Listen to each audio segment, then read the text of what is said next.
आज सदन क्यों नहीं चलने दिया जा रहा है? हम कांग्रेस पार्टी से यह साफ पूछना चाहते हैं कि हर कदम के ऊपर आप अपनी एक नई डिमांड खड़ी कर रहे हैं और जब वो चीज पूरी कर ली जाती है उसके बाद भी आप सदन को नहीं चलने दे रहे हैं। और इससे पूर्व भी सदन में ऐसे अनेक अवसर रहे हैं कि जब अंतिम जवाब दिया जाता है किसी भी विधेयक पर तो कांग्रेस पार्टी भाग खड़ी होती है। अभी आपने देखा कि अनफेयर मींस एग्जामिनेशन में प्रयोग होने वाले इस विधेयक पे भी अंत में वो भाग खड़े हुए राज्यसभा में। वहां से लेके कितने ही ऐसे बिल थे जिनके के ऊपर मतलब वहां से शुरू करिए, जब अविश्वास प्रस्ताव आया था पिछले में, प्रधानमंत्री जी का जवाब नहीं सुना, भाग खड़े हुए। मणिपुर के ऊपर प्रधानमंत्री जी का जवाब नहीं सुना, भाग खड़े हुए। तो आज हम कांग्रेस पार्टी और राहुल गांधी जी से कहना चाहते हैं, गृह मंत्री जी सदन में आकर हर विषय का बिंदुवार उत्तर देने को तैयार हैं, आप भागिए मत। बहुत स्पष्ट रूप से हम यह कहना चाहते हैं, आप सदन से भागिए मत।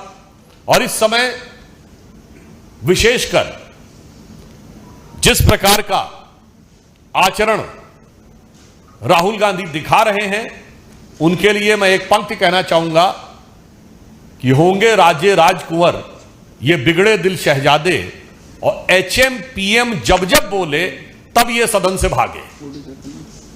तो अब मैं कहना चाहता हूं, कई बार आपका इतिहास है भागने का, हम आपको चुनौती देते हैं, आप डरिए मत, भागिए मत और सुनिए।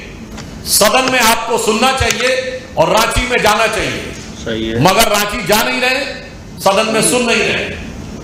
रांची में छात्रों के साथ अनुशासित मर्यादित आंदोलन करने वाले छात्रों के साथ जो पूर्णतः गैर राजनीतिक आधार पर अपनी सामान्य समुचित मांगों के लिए संघर्ष कर रहे हैं, उनके साथ जो व्यवहार हो रहा है उसके ऊपर जहां भारतीय जनता पार्टी ने झारखंड बंद का आज आह्वान किया है, वहीं राहुल गांधी जी के कान पूरी तरीके से बंद है।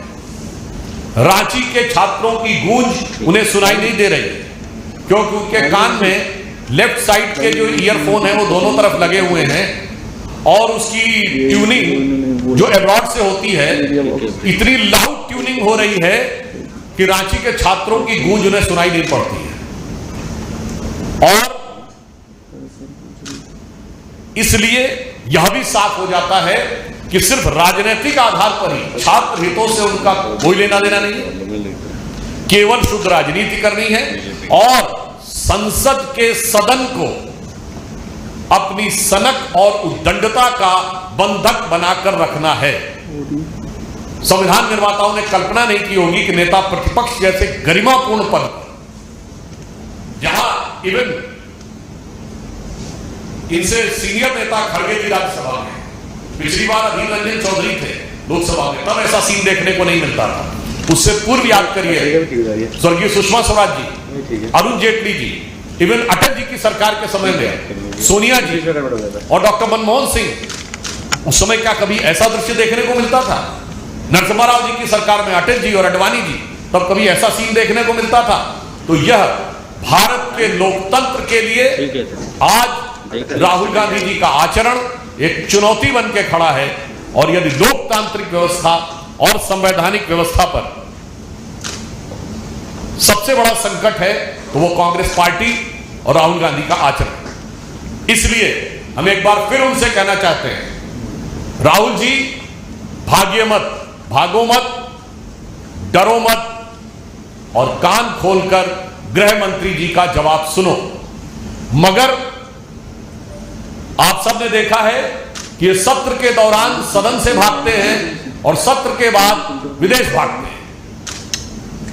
इसलिए मैं उनसे कहना चाहूंगा कि यह स्वाभाविक है कि आप सत्र के बाद एक बार पुनः विदेश भागेंगे, पर विदेश भागने से पहले इतनी हिम्मत जुटाइए, इतना साहस जुटाइए कि गृह मंत्री अमित शाह जी का वक्तव्य सुनकर जाइए।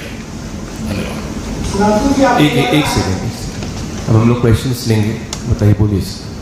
राहुल जी, आपको लग रहा है कि आपके इतना सदन के बाद भी राहुल गांधी रहेंगे सुनने के लिए?